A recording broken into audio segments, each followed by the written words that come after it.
You have won the intergalactic lottery. You have been given life. Matter that is billions of years old, molecules and atoms that are as old as the universe itself, have been molded like Play-Doh into you. You get one mind, one body, and a life of some unknown duration. You've got this big playing field, the whole planet.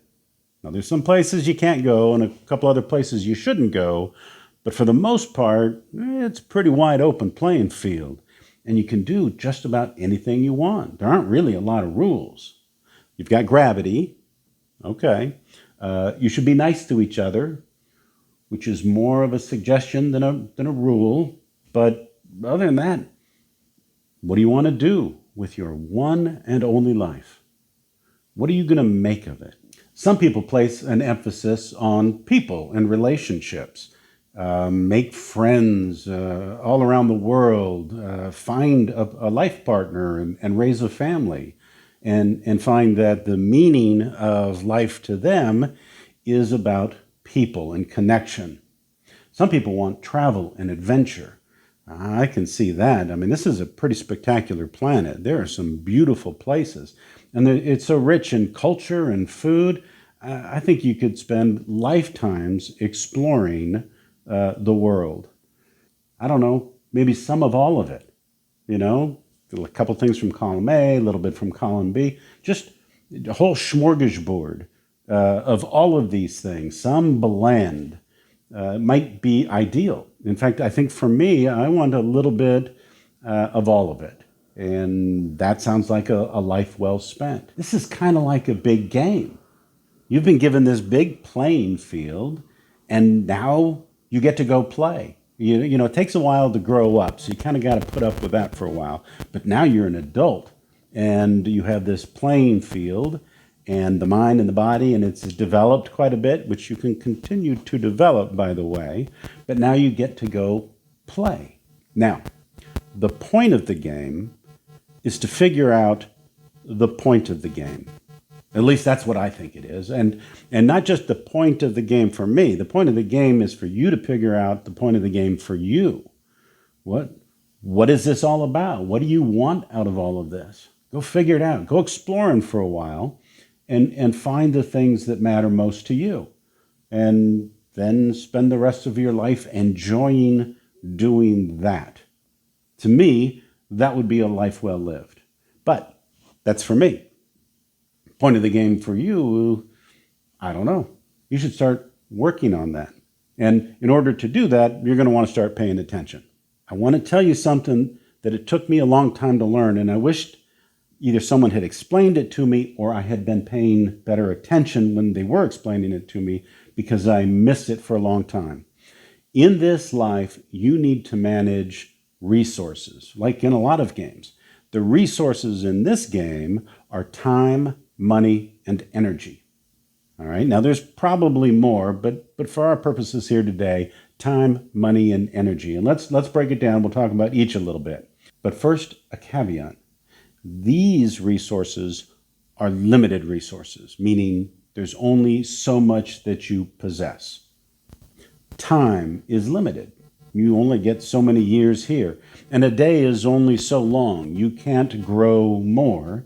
It is what it is. So you will be working with a limited amount of time. Money, for most, is also a limited resource. You only have so much to work with. And the same with energy. And I make a distinction between time and energy, as energy is the will to do more. And you can create more money and energy if you work at it. Those can be expanded a bit. Time is not as flexible. But energy is that will to get up early and go to the gym because you want to get in shape. It would be easier to stay in bed. And energy is what it takes to work late, or instead of watching a movie, to go for a run, or to take an online course at night. And we all see people that have the energy, the will, the discipline to do more than others. And as far as I'm concerned, at least what I've found is I have limited supplies of energy. I can go for a while, but then I'm just kind of spent, and I need to slow down and recharge. See, this is what stops most people on a New Year's resolution is energy. I mean, people come up with some pretty impressive lists of things they're going to tackle in the new year, and it's too many things. Most people can't do all of those things at once. Another important quality about a limited resource is you get to use it once. So if you want to spend this evening watching a movie, you cannot also spend this evening working. Now, you could split the evening, do some of each, but if you spend time doing one thing, it is not available to do another thing. For instance, let's say someday you'd like to buy a house and you spend money to buy a big, beautiful house. Well, that money is spent. It is committed, in fact, for a good many years from your budget. And you are now no longer able to spend that money on other things. And this is very important. My second career is in real estate. And all kinds of people spend all the bank tells them they can afford, not realizing that money, what they can afford, is being taken from other things they used to spend it on. So the lifestyle they just bought is more about a big house and not about how they used to live. And a lot of people call this house poor. Be very careful making commitments on spending large amounts of money, because you spend it only once. Any dollar you earn can only be used for one thing. Now, what this means is, because they're limited, you're going to spend a good deal of your time making decisions in your life about what's more important. You'll be making trades. Is it more important to go on a vacation, because we haven't been for a while, and go on a nice trip, or save that money for future, to invest, or to buy a house, or to use for some other purpose? All right, you're going to make a choice about money. You're going to make a choice about your time. Do you want to invest time now, not having fun and playing, but getting an advanced degree, so that you have something more perhaps in the future? Those trade-offs get made throughout your life, and that's the nature of unlimited resources.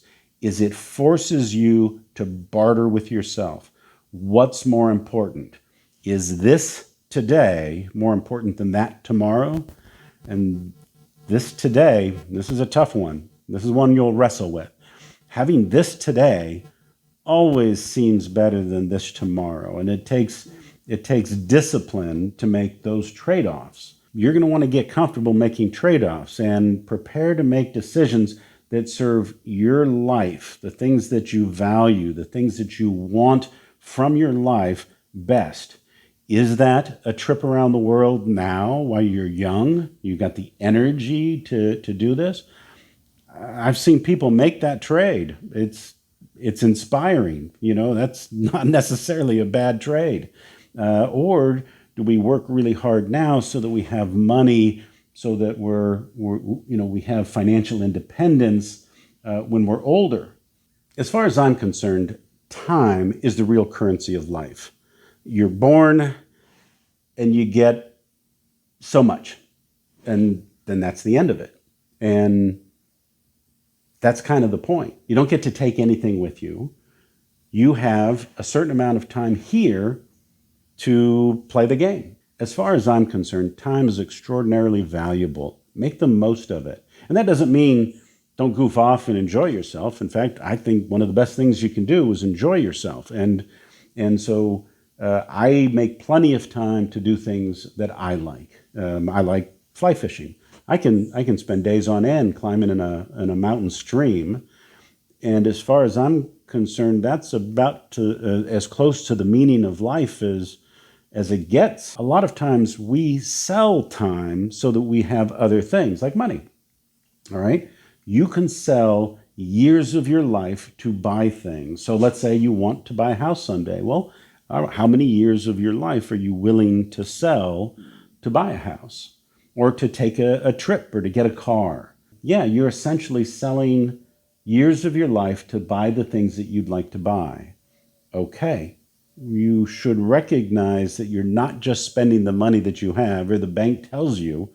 When you commit to buy a house, for instance, you are committing years of your life in service to another to pay for that house. One other point I'd like to make is that life is lived now. We often see time as this continuum, and arguably it is, but everything that's happened is already done now, and it's a memory, and everything in the future hasn't happened. Now, we can do things now that will impact our future, and we can perhaps correct some mistakes in the past, but we can only do those things now. All the power that you have as a living being happens now. Life happens now. So if you want something to happen, it will happen now. Now, that doesn't mean it can't be tomorrow, but it's not going to happen until tomorrow is now. All of life happens in this moment. And the reason I bring it up is I have spent a lot of time in my life living in the past, thinking about things that have happened and what I do differently. And I think that's a very good thing to do to a point. I also spent a lot of my time planning for and thinking about the future, which also is a good thing to do to a point.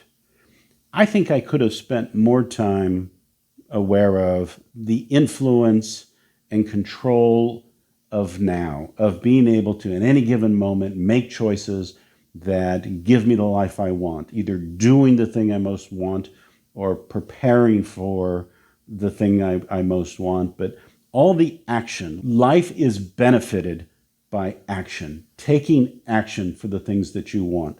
Thinking about them is good, but action is where things really happen.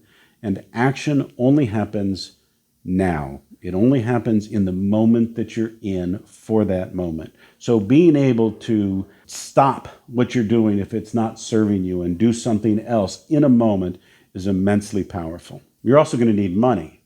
Now, research shows that in the United States, that 78% of working Americans live paycheck to paycheck. That is a big number of people who are just getting by. Now, that's not great. What that means is we either not getting paid enough, which is arguably possible in many cases, or we choose to spend all that we make, and that happens a lot. So as our incomes grow, we make commitments with that new income. We get increases in credit limits. We take out mortgages based on this new income, and we commit our financial resources based on what we earn, and we spend it all again. We get up to living paycheck to paycheck again. And this is a choice. We don't have to do this. And I recommend in playing the game that you consider not doing that you develop a level of frugality that allows you to save, to invest, to create options in your life to do the things that really matter. Now, I guess that depends on what really matters to you, but I don't think there's anything that really matters that wouldn't benefit from having a more modest and an increase in financial capacity for whatever matters to you. So, money is one of those things that we can control quite a bit. So how much money is enough? Well, actually, that's a really good question. We're going to spend more time, another time, getting into more specifics about that. But you would want to give some thought to how much money is enough. Based on what you think the life is that you want to live, do the math. What is that threshold that you need to earn to be modestly comfortable? Not barely on the edge where you're stressed about it all the time, but you've got your needs being met. And then beyond that, you've got the ability to save or to spend or to use for other things. So I would make it an effort to to explore how much is enough, and maybe get that mindset of realizing I may not need all of these things. If we want to lower that threshold, where is it I spend money that I don't need to? That if I were to cut it out, that would lower my threshold and make life easier. I live on very little money, and it is a wonderful feeling to not need to make that much money. I don't have the high stress levels I once had about income. Used to have the big house and the family and the cars and quite a bit more than I do now. And the threshold for survival was quite a bit higher, as was the anxiety levels. I question, looking back, that's how I would do it again. I mean, you can do it any way you want. I'd give some serious consideration to finding where that threshold is for adequate, and then being able to make decisions with that understanding. Eastern philosophy teaches people that a component of life is suffering, and that's just part of the human existence, is there will be suffering. And as depressing as that sounds, expecting it is okay. Recognizing that life comes with suffering. Don't be surprised when it happens. It's going to happen. Everyone you know will die. You will die. I mean, the guy who cut us off in traffic, or the person in the cubicle, down the halls being a jerk, or all those things we get wrapped up in that seem so important maybe are not that important. Maybe we can reprioritize. For me, I paid too much attention to money. I made it too big of a priority over the course of my life, and I had made commitments and started down that path that I think I would encourage people to reconsider, finding that balance between work and financial success and life.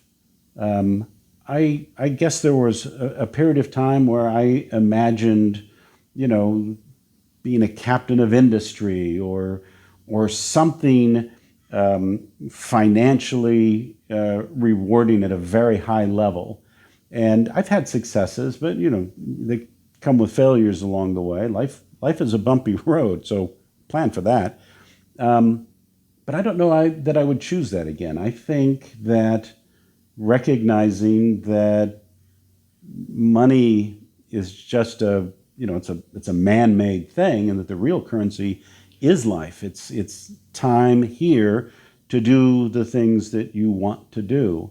And I would encourage people to be careful getting too committed to that hamster wheel of earning and spending, because it's vicious. I don't know if you've ever seen a hamster on that wheel going so fast, and when it stops, the hamster's still, it's a visual that somehow resonates with me at the moment.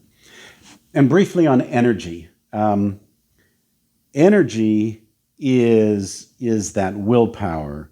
It's the discipline and the drive to do what doesn't need to be done. And it is immensely powerful.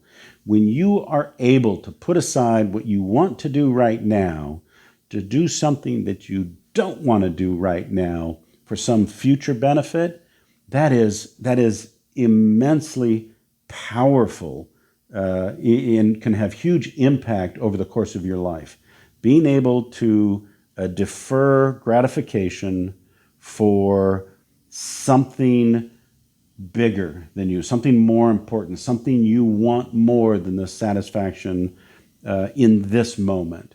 And that takes energy. That takes drive and willpower, and that's something worth developing. Energy, I have found, goes in upward and downward spirals. And an upward spiral is where you find the energy and discipline to go to the gym and be physical, which doesn't tire you out. It might tire you out in the moment, but it tends to give you more energy. You don't want to stay in downward spirals for any real length of time, because they don't serve you. They don't make life better. And if you can get yourself on an upward spiral, those are actually kind of supercharged periods in your life. They're fun and invigorating, and the feeling of accomplishment that you have when you have that much will and drive and energy to live life is an inspiring way to live. So the point of all of this is to point out that in this game of life, you have to use these resources carefully to live the life that you want. You'll need to invest time or money or energy into things that matter, and you need to make sure you have those resources when those opportunities present yourself. I can't tell you how many people and at how many times in my life I've overcommitted myself. Usually it starts financially with an overcommitment, getting in deep on some credit cards or too big of a mortgage, which is basically pre-selling future lifetime.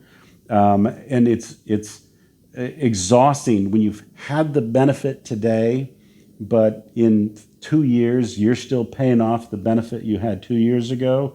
That's hard to find the energy for. So managing those resources up front, early, being aware that you are allocating resources. All right, if we're going to buy this house, we're going to allocate time, money, and energy into a house.